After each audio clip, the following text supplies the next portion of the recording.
Bom, gente, a gente está aqui ainda no posto 6, deve ser 1 hora, não sei ao certo. E está ventando muito, então a gente resolveu cortar a faixa, porque os rapazes estão fazendo muita força para mantê-la esticada. Então a Áurea está cortando, está picotando ela, picotando não, está furando ela. Está furando ela para que o vento não ofereça tanta resistência assim.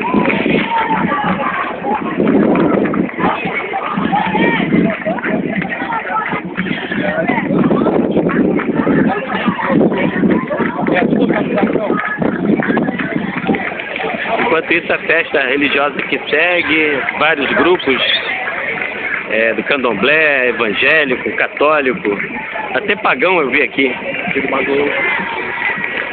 Cada um fazendo a sua manifestação em prol da liberdade religiosa.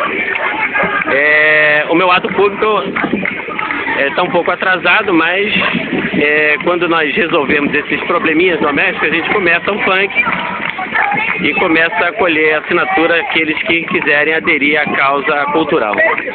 É isso.